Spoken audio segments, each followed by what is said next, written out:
కన్యారాశి కన్యారాశి వారికి మే నెలలో ఫలితాలు ఎలా ఉండబోతున్నాయో తెలుసుకుందాం. చాలా చక్కటి ఫలితాలు ఉన్నాయండి. ఎక్సెప్ట్ శనీశ్వరుడు తప్ప మీ జాతకం చాలా బాగుంది. మీకు ఫైనాన్షియల్గా అంటే ఆర్థికంగా ధన ప్రాప్తి కలగబోతోంది. అంటే ఎక్కువగా మీరు డబ్బులు బాగా సంపాదించుకుంటారు. కుటుంబంలో వృద్ధి కలుగుతుంది. భార్యాభర్త విడిపోవడం, దూరం అయిపోవడం అంటే ఉండదు. జనరల్గా ద్వితీయ భావం కూడా చూస్తాం కాబట్టి. అలాగే ఎక్కడికి వెళ్ళినా ఫుడ్ మాత్రం మీకు చక్కగా భోజన వసతులు బ్రహ్మాండంగా దొరుకుతాయండి. అసలు భయపడాల్సిన అవసరం లేదు. చక్కగా భోజన వసతులు, ప్రేమతో కూడిన భోజనం వసతులు ఉంటాయి. అంతేకాకుండా చక్కగా విద్య, బంగారు ఆభరణాలు కొనుక్కోవడము, ఇవన్నీ మీకు బాగా అద్భుతంగా ఉండడానికి అవకాశం ఉంది. ముఖ్యంగా సంగీతంలో పాడే వాళ్ళకి, అలాగే గాయని గాయకులు అంటాం కదా, సంగీతం నేర్చుకోవడము, గాయని గాయకులకి, యాంకరింగ్ వృత్తిలో ఉన్న వారికి, అలాగే యూట్యూబ్ ఛానల్స్లో యాంకర్స్ ఉన్నారు సరే, బ్రహ్మాండంగా ఉన్నారు. వాళ్ళకి ధనప్రాప్తి కలగబోతోంది.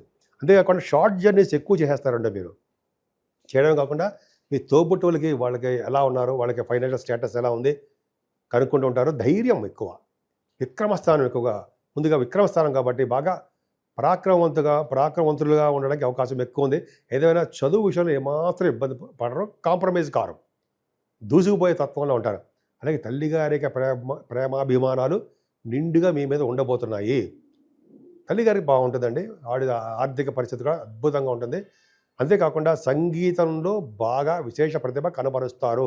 సంగీతం అంటే మీకు బాగా ఇష్టమే, ఖచ్చితంగా బాగుంటుంది. రైతులు కూడా ధన నష్టం లేకుండా ధన ప్రాప్తి కలగడానికి ఎక్కువ అవకాశాలు ఉన్నాయండి. ఏదైనా మీరు కంఫర్టబుల్నెస్ ఎక్కువ, అలాగే మీ పుత్ర సంతాన యోగము, పుత్రిక సంతాన యోగం కలగడానికి అవకాశం ఉంది. ముఖ్యంగా మీ పుత్రుల వలన మీకు 15వ తారీఖు వరకు కూడా 14వ తారీఖు వరకు కూడా సంతానం, మీ పుత్ర సంతానానికి విశేషంగా లాభాలు కలగబోతున్నాయి. మంచి జరగబోతోంది వాళ్ళకి, పుత్రులకి, పుత్రికలకు కూడా అద్భుతంగా ఉండడానికి అవకాశం ఉంది. ఏదేమైనా కన్యారాశి వారికి 6వ భావంలో రాహు బాహువులు మీకు తిప్పుతాడండి. రాహుకి గురుదృష్టి కూడా ఉంది. అది పవర్ఫుల్. అంటే 6వ భావంలో రాహు పొలిటికల్ రంగంలో కూడా పదవులు ఇవ్వడానికి ఆయన అవకాశాలు ఉన్నాయండి. అలాగే విదేశాలు వెళ్ళడానికి స్టాంపింగ్ అవ్వడము, ఆడవాళ్ళకి కూడా చెప్తానండి, లేడీస్ కూడా మీకేనండి. అలాగే కాంపిటీషన్ ఎగ్జామ్స్లో వెళ్ళేవారికి, అలాగే ఎగ్జామ్స్ రాసిన తర్వాత ఇంటర్వ్యూస్ వెళ్ళేవారు కూడా రాహు మంచి యోగాన్ని కలిగిస్తాడు. ఇంకా మేనమామలకి చాలా ఎటువంటి గండాలు లేకుండా వాళ్ళకి చాలా బాగా కాపాడతాడు. అంతేకాకుండా శత్రువుల వలన భయము, బాధలు ఏమీ ఉండవండి. రుణ సౌకర్యం కూడా మీకు బాగా ఉంటుంది. అలాగే ఆరోగ్యపరంగా ఉండడానికి, సంపూర్ణమైన ఆరోగ్యవంతులుగా ఉండడానికి కూడా 6వ భావం చూస్తాం కాబట్టి ఖచ్చితంగా బాగుంది. కానీ 7వ భావంలో అంటే భావాలు కూడా చెప్తాను కండి. జనరల్గా శని శుక్రుల కాంబినేషను 7వ స్థానంలో తప్పు. అలాగే శని రాహులు కూడా అంత మంచి ఫలితాలు ఇవ్వరు. అంటే జనరల్గా ఏంటంటే శుక్రతో కలిసి చరణం వలన చెడు ఆలోచనలు, చెడు ప్రభావము, చెడు ప్రవర్తన, చెడు స్వభావము ఇవన్నీ కలిగి ఉంటారు. తాత్కాలికమే, కానీ జాగ్రత్తగా ఉండమని సూచనలు మాత్రమే చెప్పేది. అంతేకాకుండా శని రాహుల కాంబినేషన్ వల్ల భార్యాభర్తలు కూడా కొంచెం దూరం అవ్వడము కొన్ని సందర్భాల్లో మాత్రమే. అలాగే బహుశా వాళ్ళు ట్రాన్స్ఫర్స్ రీత్యా దూరంగా ఉండడానికి అవకాశం ఉంటుందండి. చిన్న చిన్న మనస్పర్ధలు రావడానికి కూడా అవకాశం ఉంది శని రాహుల వలన. ఇది 18వ తారీఖు వరకే రాహు సప్తమంలో ఉంటాడు కాబట్టి. సో సప్తమంలో మళ్ళీ శనీశ్వరుడు సప్తమంలో ఉండడం వలన అన్యగృహ భక్షణ, శారీరక శ్రమ. అన్యగృహ భక్షణ అంటే మీరు వేరే గృహాల్లో ఉండి భుజించవలసి వస్తుంది. దేశ సంచారం అంటే విదేశాలకు వెళ్ళడానికి అవకాశం ఉంటుంది. అలాగే మీరు చేస్తున్నటువంటి ప్రతి పనుల్లోనూ కష్టపడి పనిచేయవలసి వస్తుంటుంది. రవి బుధులు అష్టమంలో ఉన్నారు సరే, గ్రేట్. ఎవరికైతే అష్టమంలో రవి బుధులు ఉన్నారంటే వాళ్ళకి దీర్ఘాయుష్వంతులుగా ఉంటారు. దీర్ఘాయుష్వంతులుగాను బాగా ఉంటారండి మీరు. అలాగే గవర్నమెంట్ ద్వారా ధన సంపాదన, విదేశాల నుంచి ధన ప్రాప్తి, విదేశాల్లో ఉండడము, డాక్టర్స్గా విదేశాలకు వెళ్ళడము, ఆపరేషన్ చేయడము, తలవంతలబ్బుగా వచ్చే ధనయోగము బ్రహ్మాండంగా ఉంది. రఘుబుద్ధులు చాలా బ్రహ్మాండంగా ఉన్నారండి. మీ కన్యారాశి వారికి సూపర్. పైగా గురుడు కూడా భాగ్యంలో 14వ తారీఖు వరకు ఉన్నాడు. 14వ తారీఖు వరకు భాగ్యంలో ఉన్న గురుడు ఉన్నాడంటే సరస్వతీ నది పుష్కర స్నానాలు చేయించడానికి ఆయనే కారకుడు అవుతాడు. ఎందుకంటే ఆయనే కదండి పుష్కర కారకుడు, ఆయనే కదా. పుష్కరాలు నదిలో ఉండేది ఆయనే కదా 12 రోజులు కూడా. సో ఆయన గురువు గారే మిమ్మల్ని సరస్వతీ నది పుష్కర స్నానం చేదురుగా రండి అని మిమ్మల్ని తీసుకెళ్ళబోతున్నాడు కూడా. సో ఇది ఒక అద్భుతంగా మీకు మంచి పాయింట్ అండి అది. అంతేకాకుండా వేదశాస్త్రం కోవిదులకి, ఆగమశాస్త్ర పండితులకు కూడా ఈ భాగ్యస్థానంలో ఉన్న గురుడు విశేషమైన సంపదలు ఇవ్వడానికి అవకాశం ఉందండి. బహుశా మీరు విదేశాలు వెళ్తారు. పైగా 9th హౌస్ లార్డ్ 15వ తారీఖు నుంచి రవి 12వ భావాధిపతి భాగ్యంలో ఉన్నాడు. ఫారిన్ కంట్రీస్ వెళ్తారు. మీ నాన్నగారు మీ దగ్గర రావడానికి అవకాశం ఉందండి. మీరు విదేశాలు వెళ్తారు, మీ నాన్నగారు బాగుంటారు, స్టబర్న్ హెల్త్గా ఉంటారు. పుణ్యక్షేత్ర దర్శనాలు, సూర్యభగవాన్ ఆలయాల దర్శనాలు బాగా ఉండబోతుంది. మీ ఏ బిజినెస్ అయినా ఆ బిజినెస్ డెవలప్ అవుతుందండి. ముఖ్యంగా బ్యాంకింగ్ రంగము, విద్యా సంస్థలు ఇలా చెప్పుకుంటూ అయితే అనర్గళంగా చాలా ఉన్నాయి. ఏదేమైనా దశమ స్థానంలో గురుడు, భాగ్యంలో ఉన్న గురుడు 15 రోజులు బ్రహ్మాండంగా చేస్తాడు. ఈ 15వ తారీఖు నుంచి కూడా ఒక సంవత్సరం పాటు దశమ స్థానంలో గురుడు వస్తాడు. దశమ స్థానంలో గురుడు మంచి చేస్తాడండి. అంటే దశమ స్థానంలో గురుడు ఏం చేస్తాడంటే ఈ పొలిటికల్ రంగంలో ఉన్న వాళ్ళకి మంచి చేస్తుంటాడు.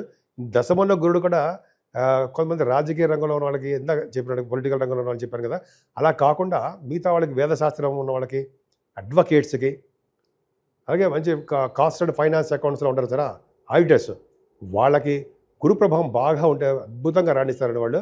ఎంత భావంలో గురుడు విశేషమైన సంపదలు, పుత్ర సంతాన భాగ్యం అనేక రకాలుగా మిమ్మల్ని మంచి స్థితిలో చూడడం అనడానికి అవకాశం ఉంటుంది. ఏదైనా కుజుడు లాభస్థానంలో కూడా తప్పు. అష్టమాధిపతి కుజుడు లాభాలు ఉండడం వల్ల మీకు రియల్ ఎస్టేట్ రంగంలో లాసులు రావడానికి అవకాశం ఉంది. అంటే ఎక్కువగా డబ్బులు రావు అని తెలిసిపోతుందండి. అంతేకాకుండా కేతు 19వ తారీఖు నుంచి కూడా మారిపోతాడు. మీ రాశిలోంచి మారిపోయి హాయిగా 12వ భావంలోకి వెళ్ళి కూర్చుంటాడు. అంటే ఏంటి, 12వ భావంలో కేతు ఉండడం వల్ల సంవత్సరాల పాటు మీరు తిరుగుతూనే ఉంటారు. ఎక్కడ తిరుగుతుంటారు? దేవాలయాల సందర్శన, పైగా మీ గురువు గారితోటి, పీఠాధిపతులతోటి తీర్థయాత్రలు, నైమసారణ్య యాత్రలు, అలాగే కాశీ వంటి క్షేత్ర దర్శనాలు, ఇలా బాగా మీరు బాగా విశేషంగా దర్శించుకోవడానికి అవకాశం ఉందండి. ఏదైనా రాహుకేతుల మధ్యలోనే ప్లానెటరీ పొజిషన్ అంతా ఉండిపోయిందండి. రాహుకేతుల మధ్యలో అలా ప్లానెటరీ పొజిషన్ ఉండిపోకూడదు. అంటే విపరీతమైన రాజయోగాన్ని ఇవ్వరు. పైగా శనీశ్వరుడు ఉండడం వల్ల సప్తమ స్థానంలో దోషకారకుడు. సరే, భార్యాభర్తలు దూరంగా ఉండడము, అన్య దేశాల్లో తిరగడము, వేరే వాళ్ళలో భుజించడం, ఇవన్నీ కారణం శని సప్తమంలో ఉండడం వల్లే. సో కాబట్టి ఈ దోషాలన్నీ పరిహారం అవడానికి మీరు అమ్మవారికి పూజలు చేయాలండి.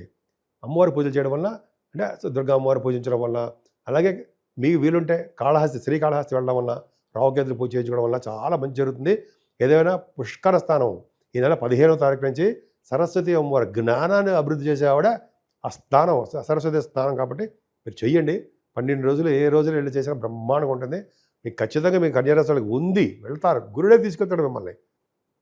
అంతేకాకుండా 8వ తారీఖున కూడా 8th కూడా సత్యనారాయణ స్వామి, అన్నవరం సత్యనారాయణ స్వామి వారి కళ్యాణం కూడా ఉంటుందండి. అదొక అద్భుతంగా ఉంటుంది. అంతేకాకుండా 22వ తారీఖు కూడా హనుమంతు జయంతి అంటాము. హనుమంతుని పూజించిన వాళ్ళు, అంటే హనుమంతుని పూజించిన వాళ్ళకి సర్వదేవతల్ని పూజించిన లెక్క అంటాం మనం. జనరల్గా రుద్రాజ సంభూతుడు, అంజనీ గర్భ సంభూతుడు. అదంటే అంజనీ దేవి గర్భంలో పుట్టాడు కాబట్టి ఆంజనేయ స్వామి యొక్క పవర్ ఎక్కువ ఉంటుందండి. సో కాబట్టి ఆంజనేయ స్వామిని పూజించడం వల్ల శని వల్ల వచ్చే దోషాలు చాలా మంది పరిహారం అవ్వడానికి ఎక్కువ అవకాశాలు ఉన్నాయి. ఇప్పుడు మనం 12 రాసుల వారికి ఆచరించదగ్గ పూజలు ఏంటి, అదే వాళ్ళకి రెమెడీస్ ఏంటి, ఏం చేస్తే బాగుంటుంది, ఏ దేవుడు పూజ చేస్తే బాగుంటుంది, ఎలా మనం బాగుపడతాం, రాహు వలన, కేతు వలన, శనీశ్వరుల వలన, అలా కాసర్పదోషం వలన అసలు మనం ఎలా బయటపడతాం, మనకి మంచి ఎలా జరుగుతుంది, ఏం చేస్తే బాగుంటుంది అని ఇప్పుడు తెలుసుకుందామండి. ముఖ్యంగా ఇది వైశాఖ మాసం అంటారు దీన్ని. వైశాఖ మాసంలో మాధవుడికి, విష్ణుమూర్తికి ఇష్టమైనటువంటి మాసం. ఈ మాసంలో చేసే పూజలు, దానాలు విశేషమైన ఫలితాలు ఉండడమే కాకుండా మీ తరము, మీ ముందు తరాల వాళ్ళు, వెనకాల 10 తరాల వాళ్ళు కూడా విష్ణు లోకానికో మంచి మంచి లోకాలకు వెళ్తారని శాస్త్రం చెప్తోంది. అది ఏ దానాలు? అమ్మ బాబాయ్ అంతంత డబ్బులు ఖర్చు పెట్టి మనం చేయాలా, ఏమీ లేదని సింపుల్ దానాలు, అది బ్రహ్మాండమైన ఫలితాలు ఇస్తాయి. ముఖ్యంగా ఫస్ట్ జలదానము. జలము అంటే నీరు, చల్లటి మంచినీళ్ళు దానం ఇవ్వండి, మంచి లోకాలకు వెళ్తాం. అలాగే విసిరికర్రలు, చెప్పులు, గొడుగు, అలాగే చలివేంద్రాలు పెట్టడము, వస్త్రదానాలు, అన్నదానాలు, మీకు ఏది ఇష్టం ఉంటే అది చేయండి. పైగా ఈ మాసంలో కూడా బ్రహ్మాండమైన మాడుపళ్ళు వస్తాయి కదండి.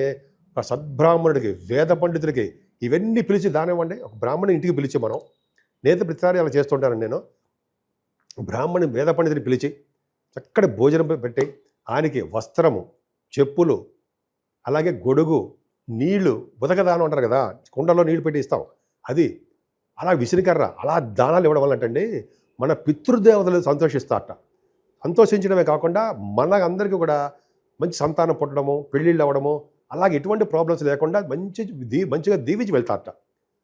అదే కాకుండా చాలా పుణ్యఫలం బాగా వస్తుందండి. అందుకనే వేదశాస్త్ర పండితులకి, మీ దగ్గరలో ఉండే పండితులకి, బ్రాహ్మణులకి ఇలా దానాలు ఇవ్వడం ఎంతో ఖరీదేం కాదండి. పైగా ఈ మాసంలో చేయవలసిన దానాలే చెప్తున్నారనమాట. అద్భుతమైన ఫలితాలు వస్తాయి. అంతేకాదండి, ఈ నెలలో సరస్వతి నది పుష్కరాలు కూడా వస్తున్నాయి కదా, 15వ తారీఖు నుంచి పుష్కర స్నానం కూడా చెయ్యండి. 12 రాసుల వారికి గురు ప్రభావం వల్లనే ఎక్కువగా కనిపిస్తుంది పుష్కర స్నానం చేస్తారని.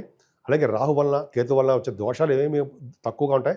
అందుకనే నిత్య సంతోషి అమ్మవారిని పూజించిన, అలాగే కనకదుర్గ అమ్మవారికి చండీ హోమాలు చేయించుకున్న, అమావాస్య పౌర్ణమి పూట, అలాగే గణపతి ఆరాధన చేసుకున్న, అలాగే శనీశ్వరుడికి సుబ్రహ్మణ్య స్వామి ఆరాధన చేసుకోవాలండి. శనీశ్వరుడికి తైలాభిషేకాలు చేయించుకోవడం వల్ల, పైగా ఈ మాసంలో రండి 22వ తారీఖునే హనుమత్ జయంతి వస్తుంది. రుద్ర వీర్య సంభూతుడు, అంజనా గర్భ సంభూతుడు అంటారు కదా, గర్భంలో పుట్టినవారు అంజనా గర్భంలో అంజనాదేవికి ఆంజనేయ స్వామిని పూజించడం వల్ల సకల దేవతని పూజించిన ఫలితం వస్తుందట. ఎంత అదృష్టం అండి. ఆ రోజు దానాలు కూడా విపరీతంగా చేయొచ్చు కదండి. ఆ రోజు చాలా చలివేంద్రాలు పెట్టాలండి. చలివేంద్రాలు ఏంటి, ఒక చిన్న టెంట్లో పెట్టుకుని వచ్చిన వాళ్ళందరికీ చల్లటి మంచినీళ్ళు దానం. నిజంగా టాప్ అండి. అన్నిటికంటే దానాల్లో ఉత్తమమైన దానం అంటే దానం ఏదైనా అంటే మంచినీళ్ళు దానము. ఇది ఖచ్చితమే, అద్భుతం అండి. సరే, ఇదే కాకుండా 8వ తారీఖు కూడా సత్యనారాయణ స్వామి కళ్యాణం ఉంటుంది. అన్నవరం సత్యనారాయణ స్వామి వారి కళ్యాణం కూడా ఉంది.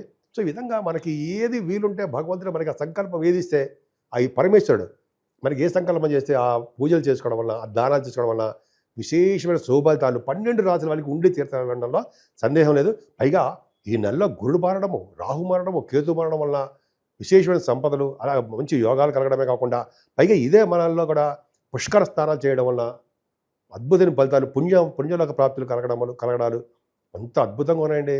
ఈ మాసానికి చాలా పవర్ ఉందండి. అది పైగా వైశాఖ మాసం కాబట్టి ఈ వైశాఖ మాసంలో చేసుకునే పుణ్యాలు, దానాలు అనంతమైన శుభఫలితాలు ఇస్తారనడంలో ఏమాత్రం సందేహం లేదు. కాబట్టి 12 రాసుల వారికి శుభాలు జరగాలని, అన్ని రంగాల్లోనూ మీరు ముందంజలో ఉండాలని, సంపూర్ణమైన ఆరోగ్యవంతంగా ఉండాలని నేను మనస్ఫూర్తిగా కోరుకుంటున్నాను. ఇప్పుడు నేను ఒక చిన్న పాయింట్ చెప్తున్నానండి. 12 రాసుల వారికి దయచేసి వేయండి. అంటే నా గురించి అనమాట. నేనంటే జనరల్గా ఆదినారాయణరావు శర్మ అండి నేను. అలాగే మీ జాతకాలు చూపించుకోవాలనుకుంటే మీ date of birth, time of birth, place of birth ఉండాలండి. అలాగే మనం ముహూర్తాలు పెడుతూ ఉంటాం. మన జాతకంలో మనమని కాదు, నేనే ముహూర్తాలు పెడుతూ ఉంటానండి. అలాగే 35 సంవత్సరాల ఎక్స్పీరియన్స్ కూడా ఉంది. పక్క పెడదామంటే ముహూర్తాలు పెట్టడము, అలాగే మ్యాచ్ మేకింగ్ చేయడము, అలాగే రకరకాల మంచి మంచి ముహూర్తాలు పెట్టడము, జాతకాల పరిష్కార మార్గాలు చెప్పడము, ఇవన్నీ కూడా నేను చెప్తానండి. నా ఫోన్ నెంబర్ 7075389589 కింద స్క్రోల్ అవుతుందండి. దానికి మీరు మెసేజ్ పెట్టండి. ఎందుకంటే నేను షూటింగ్స్లో ఉంటూ ఉంటాను, లేకపోతే జాతకాలు చెప్తూ ఉంటాను జనాలకి. కాబట్టి నేను మీ పర్సనల్ ఫోన్కి కొన్ని సందర్భంలో అటెండ్ కాలేకపోతుంటాను. కాకపోతే మీరు అంటే వాట్సాప్లో మీ మెసేజ్ పెట్టండి. వాట్సాప్లో నాకు నెంబర్ కూడా ఇదే. తప్పకుండా నేను ఎవరి చేతో ఫోన్ చేయించకుండా నేనే డైరెక్ట్ కాంటాక్ట్ మీతో వస్తాను. మీకు ఉన్నటువంటి ప్రాబ్లమ్స్ స్వయంగా వింటాను కాబట్టి పరిష్కార మార్గాలు తప్పకుండా చెప్పుకుందాం. సో ఈ విధంగా అన్ని రాసుల వాళ్ళకి చాలా బాగుండాలని మనస్ఫూర్తిగా కోరుకుంటున్నాను. అంతేకాకుండా ఫేక్ నెంబర్లో వచ్చిన అదే ఫేక్ వీడియోస్ కూడా రాదా నావన్నీ కాపీ చేసి వేరే వాళ్ళు ఉంటారు. వాడిని దయచేసి మీరు మోసపోకండి, వాడిని నిలదీయండి. ఎందుకంటే చాలామంది కూడా అలా జరుగుతుందట, నాకు తెలీదు.